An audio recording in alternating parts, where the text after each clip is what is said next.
When you're ready. Okay. Rebuilding versus relocating hurricane edition. 2022 ended with 18 named storms, and of that, 9 hurricanes in the U.S. alone. According to findings by NPR, the amount of money and damages amounted to around $165 billion. Merriam-Webster defines a hurricane as a tropical storm with winds that can reach up to 80 miles per hour. The heavy gales coexisting with the amount of precipitation cause mass destruction among houses, buildings, landmarks, etc. This leaves the people affected feeling helpless and wondering, is it worth it to rebuild or just to move to a different part of the country?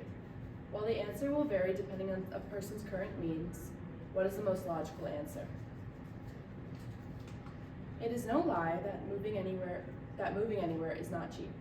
Selling property, looking for a new place to call home, along with transportation and taxes becomes very costly. Now imagine trying to do all of that with nothing. So many people were put in the compromising position where they were left with not a penny to their name. Thankfully, it's never just one person in that situation, so the community as a whole comes together to rebuild and fix what is broken.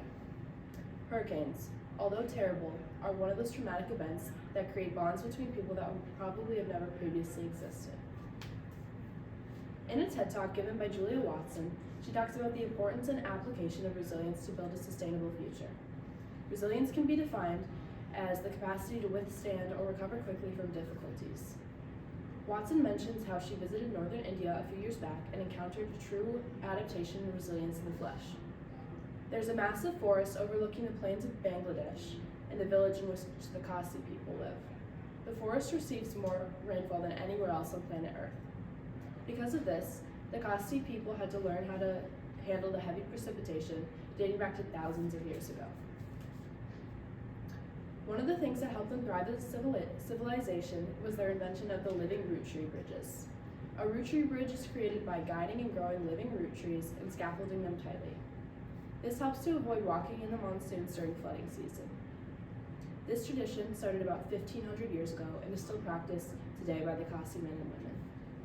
Because of the resilience of their ancestors, they have learned habits to help them to evolve as a people and help their village grow. They very well could have moved to make things easier on them, but the reason they stayed is because they had the tools and manners to help them survive. While different and less dramatic than a hurricane, there are many similarities between the two circumstances. Although divergent time periods, both the initial building of the root tree bridge and any event in a hurricane requires adaptation and innovation. Resilience is an extreme factor when it comes to survival and perseverance of a city or state wrecked in a natural disaster. So what does resilience have to do with adaptation? The answer is everything. In an article published by Harvard Business Review, Tomas Presmick and Derek Luss go into depth about the ups and downs of resilience. Focusing on the positives, they write about how resilience strengthens the minds like labor strengthens the body. As the authors wrap up the article, they say, there is no doubt that resilience is a useful and highly adaptive trait, especially in the face of traumatic events. This statement concludes the evidence of the importance of resilience during an event like such as a hurricane. Denver 7 News research statistics regarding the placement of people post-hurricane. A poll done by NPR concluded that 66% of Americans actually prefer to rebuild rather than relocate after their home is claimed by a natural disaster. Caroline Blakely, CEO of company Rebuilding Together, whose main goal is to create essential repairs to help our neighbors stay in their homes, tells Denver 7 News some of the reasons people might opt to stay rather than move. Blakely says, usually, it is where they grew up. It's where their community is and they don't want to move. They want to be where they are and they want to live in a safe and healthy environment, next to their friends that they've built up and known over time. Another huge driving factor is that oftentimes homes destroyed were generational homes. This means that they were continuously passed down and therefore there are no mortgage payments.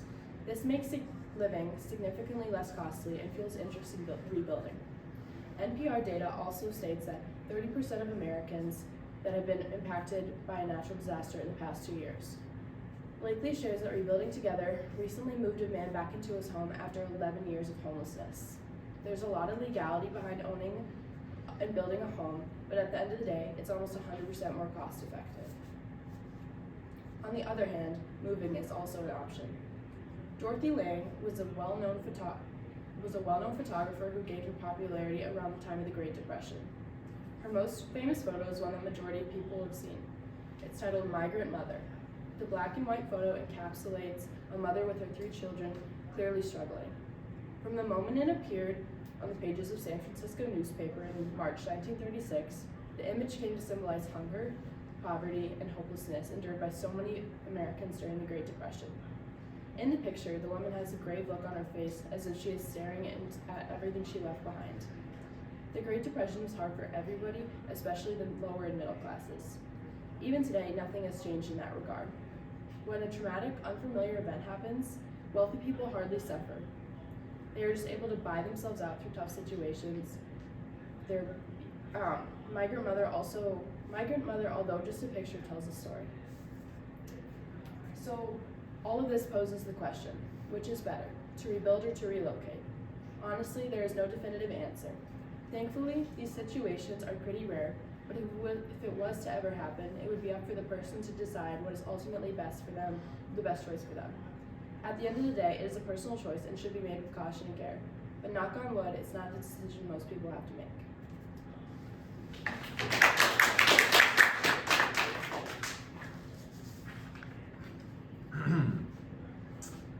Did your research go in a different direction than you originally expected? Yeah, so first I wanted to focus on natural disasters, but after speaking with some of my peers and my supervisor, I realized that was too broad, so I just narrowed it down to hurricanes, and I really learned a lot about them, which I was something I never thought I would have a lot of knowledge on. Okay, thank you. Another question. What are the implications of your findings to the community?